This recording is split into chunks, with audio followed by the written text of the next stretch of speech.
যে নবীজির এক নজর দেখলে পেটের ক্ষুধা থাকে না, যেই নবীকে একবার দেখবে জাহান্নামের আগুন হারাম, কিন্তু কপাল 13 বছর দেখলো, কাছের থেকে বয়ান শুনলো, কালেমা পড়লো না। এই কফাইল্লার নাম কি? অন্যদিকে 27 বছরের যুবক, কয় বছর? 27 বছরের যুবক তরবারি নিয়ে যায় আমার নবীকে জবাই করার জন্য। কাছে গিয়া তরবারি ফালায় কয়, ও নবী, আমারে কালেমার রশি গলায় লাগায় দেন। কালেমা পইরা তরবারি হাতে নিয়া বাইতুল্লাহর পাশে হাতিমে কাবায় দাঁড়ায় বলে, এই বেঈমানেরা মুশরিকেরা আয়, মুহাম্মদের বিরুদ্ধে কথা বলবি, মুহাম্মদ লাগবে না, আমার তরবারি তোর জন্য যথেষ্ট। কয় বছরের যুবক? আর তুমি কি করতেছ? মদিনার নবী বলেন, যুবক, এমন এক সময় আমি মক্কা নগরীতে আসছি, আমার আল্লাহ পাঠাইছেন, যেই সময় মক্কার মানুষগুলো খারাপ, এত খারাপ, সারা দুনিয়ার মানুষ এই পরিমাণ খারাপ না, মক্কার মানুষ এই পরিমাণ খারাপ। এখানেও জটিল প্রশ্ন, আপনাদের আশেপাশে মসজিদের পাশে ঘর আছে না? মসজিদের পাশের বাড়িওয়ালারা যেই পরিমাণ একটু ভালো থাকবে, দূরের মানুষের তুলনায় একটু কম না বেশি? বেশি। অন্য দূরের মানুষ একটু অন্যায় বেশি করবে, মসজিদের কারণে পাশের বাড়িওয়ালারা অন্যায় কম করবে। পৃথিবীর শ্রেষ্ঠ ঘর বাইতুল্লাহ মক্কায়, যেই বাইতুল্লাহর দিকে শুধু তাকাইলে সওয়াব, অথচ সারা দুনিয়ার মানুষের থেকে সেই বাইতুল্লাহর পাশের মানুষগুলো এত খারাপ কেন? প্রশ্ন হয় না? মক্কা এত সুন্দর ঘর, ইন্না আউওয়ালা বাইতিন উযিআ লিন-নাস লাল্লাযী বিবাক্কাতা মুবারাকাও ওয়া হুদা, মুবারাকাও ওয়া হুদাল লিল আলামিন।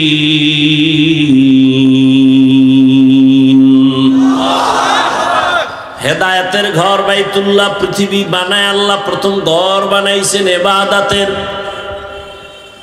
বাক্কা নগরীতে ঘর, এত দামি ঘর, যে ঘরটা দেখলে শুধু দেখবে, কিছু বলবে না, তাকায় থাকবে, সওয়াব সওয়াব সওয়াব, শুধু তাকায় দেখবে। বাইতুল মুকাররম তাকায় দেখবে, কোনো সওয়াব লেখা হবে না, কিন্তু বাইতুল্লাহ দেখবে শুধু সওয়াব। এই ঘরটার পাশের মানুষটি এই পরিমাণ চরিত্রহীন, লম্পট কেন? অন্য দুনিয়ার মানুষ খারাপ থাকবে, মক্কার পাশের দিয়ে একটু কম খারাপ থাকবে। ইতিহাস বলে না, মক্কার মানুষ পৃথিবীর থেকে নিকৃষ্ট, জালেম, দুর্নীতিবাদ, চরিত্রহীন, লম্পট। আর সেখানে আল্লাহ আমারে পাঠাইছেন, ভালো করে বুঝো, প্রত্যেকটা পয়েন্টে পয়েন্টে উপদেশ। কে বুঝাবে, কে বুঝবে, কলবে মহার পড়ে গেছে। প্রত্যেকটা পয়েন্টে পয়েন্টে উপদেশ। এমন জায়গায় নবী পাঠাইলেন কেন? আবার বাইতুল্লাহর পাশের মানুষ এত খারাপ কেন? দ্বিতীয় প্রশ্ন, এত বড় দামি ব্যক্তিকে এত বড় খারাপ পরিবেশে পাঠাইলেন কেন? আপনাদের অত্র অঞ্চলের কোন জায়গায় কথার কথা অন্যায় চলে, মদের আড্ডা চলে, যাত্রা চলে, সবাই এলাকার কিছু ভালো মানুষ কয়, হুজুরেরা আপনারা কই?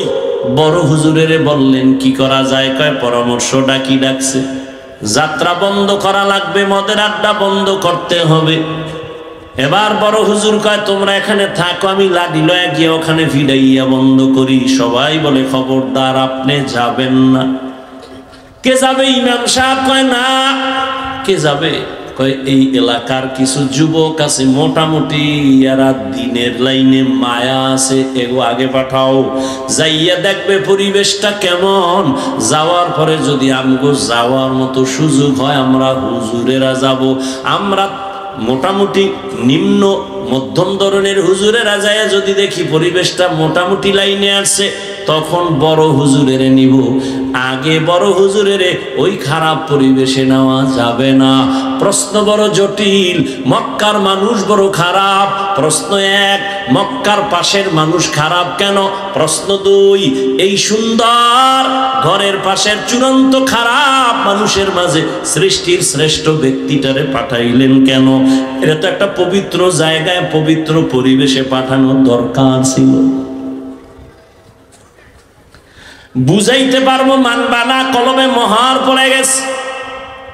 ওই যে বুঝ, তাবলিগনারাও বুঝায়, পীর সাহেবরাও বুঝায়, মাশায়েখে কেরামরাও বুঝায়, জুমার দিন খতিবরাও বুঝায়, আমরা বক্তারাও বুঝাই। বুঝো না, বরং তুমি আবার উল্টা বয়া বয়া পেরেশানি করো। হুজুর কেন বুঝে না? হুজুর কেন বুঝে না? এত নামাজ লাগেনি, এত তেলাওয়াত লাগেনি, এত জিকির লাগেনি, এত তাহাজ্জুদ লাগেনি, হুজুর কেন বুঝে না? তুমিও মুসলমান, আমিও মুসলমান, তোমার আমার আল্লাহ এক, তোমার আমার নবী।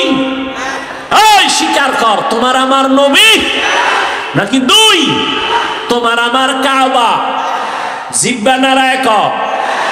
এ যুবক, তোমার আমার কোরআন, তোমার আমার ধর্ম, তোমার আমার কালেমা। আমি দুনিয়াতে আসছি সিস্টেম। শুধু সুবর্ণচরের মানুষগুলো মনে হয় আসার টাইমে লঙ্গি পরে আসছিল। সিস্টেমও সবার এক। ভালো করে শোন, এই বেটা, পাগল ছাগলের কথাও মাঝে মাঝে শোনা লাগে। তোরে তো কই নাই তুই হিন্দে তওবা কইরা বুজুর্গ হয়ে তসবিহ হয়ে যাবি। আমি তো একটু আগেই বলছি, হুজুর বানাইতে আসি না, ভয় পাইস না। আমি একবারও বলবো না যে টুপি পর, দাড়ি রাখ, তসবিহ ল, হুজুর কাছে আয়, স্কুলে তালা মার। একবারও বলবো না। চিনতে কথা শুন, হেদায়েত দিবে আল্লাহ, আমার কি। ওই যে একটু আগে বললাম, রসুলকে 13 বছর দেখেও কালেমা কপালে, আর জবাই করতে যায় হে কালেমা হয়ে গেছে, এর নাম কপাল। এর নাম কি?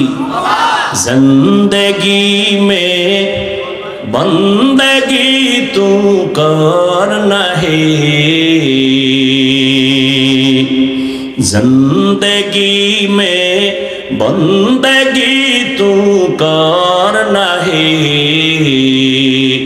जिंदगी बे बंदगी शर्मिंदा है, जिंदगी बे बंदगी शर्मिंदा है। दुनिया में हो दुनिया का तलबगार ना हो, बाजार से गुजर हो खरीदार ना हो।